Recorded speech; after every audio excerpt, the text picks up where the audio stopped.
Hello friends, Umiya ફૂડમાં તમારું સ્વાગત છે। તો આજે આપણે બનાવીશું શિયાળાનું વસાણું એવું ગુંદર બાજરીની રાબ। તો ચાલો શરૂ કરીએ। તો પહેલાં તો મેં એક આ રીતની નાનું વાસણ લીધું છે, એમાં 1 ગ્લાસ જેટલું પાણી એડ કરીશું। આ રાબ આપણે 2 વ્યક્તિને સર્વ થાય એટલી તૈયાર થશે। એમાં આપણે મોટી 3-4 ચમચી જેટલો ગોળ એડ કરીશું। તમારે જે રીતનું ગળપણ જોઈતું હોય એ રીતનું તમારે ગોળ એડ કરવાનું। હવે આને આપણે ગરમ કરવા મૂકી દઈશું। આપણે ગોળ ઓગળે ત્યાં સુધી આપણે ગરમ કરવાનું। તો તમે જોઈ શકો છો આપણો ગોળ સરસ મેલ્ટ થઈ ગયો છે।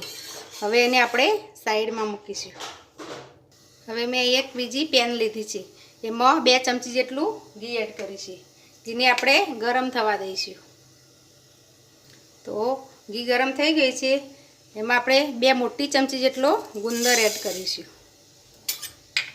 અને એને આપણે તળી લઈશું। ગેસ ધીમો જ રાખવાનો, એટલે આપણો સરસ ગુંદર તળાઈ જાય।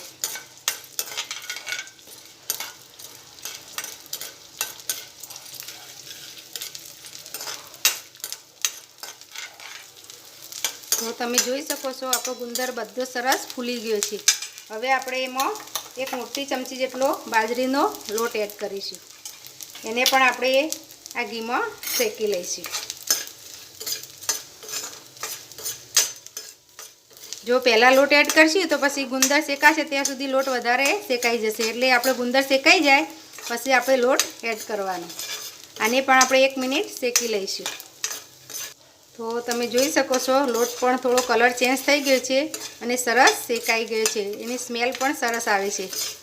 હવે એમાં જે આપણે ગોળનું પાણી ગરમ કરીને રાખેલું એ આપણે એડ કરીશું। ગેસ સ્લો કરી દેવાનો અને પાણીને ગાળીને લઈ લઈશું।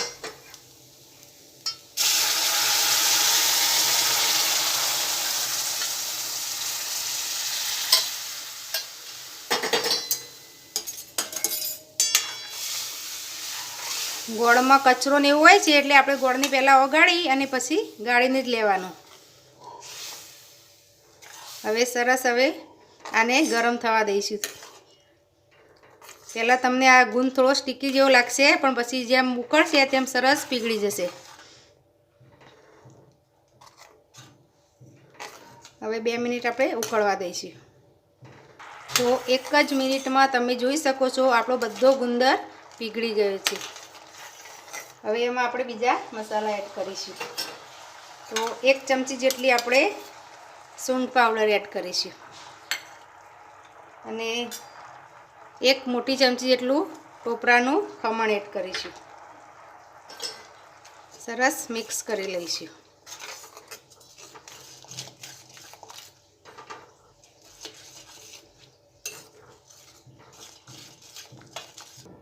હવે એમાં આપણે 1 ચમચી જેટલી બદામની કતરણ એડ કરીશું। આ ઓપ્શનલ છે, તમારે એડ કરવી હોય તો કરવાની।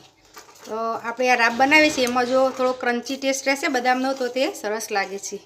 તો તમે જોઈ શકો છો એકદમ પરફેક્ટ ઘટ એવી આપણી ગુંદર બાજરીની રાબ તૈયાર છે। તો હવે એને આપણે સર્વ કરીશું અને હવે આપણે આ રીતે બાઉલમાં લઈ લઈશું।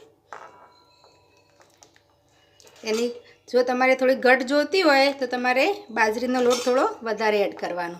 તમે બાજરીના લોટની જગ્યાએ ઘઉંનો લોટનો પણ ઉપયોગ કરી શકો। તો તૈયાર છે આપણી બાજરી ગુંદરની રાબ। આપણે થોડી બદામની કતરણથી એને ગાર્નિશ કરીશું। તો શિયાળામાં શરીરને તાકાત આપે અને હાડકો મજબૂત કરે એવી આપણી બાજરી ગુંદરની રાબ તૈયાર છે। જો તમને આ મારી રેસીપી ગમી હોય તો મારા વિડીયોને લાઇક, શેર અને મારી ચેનલને સબસ્ક્રાઈબ જરૂર કરજો। ફરી મળીશું આવા અવનવા વિડીયો સાથે। ધન્યવાદ।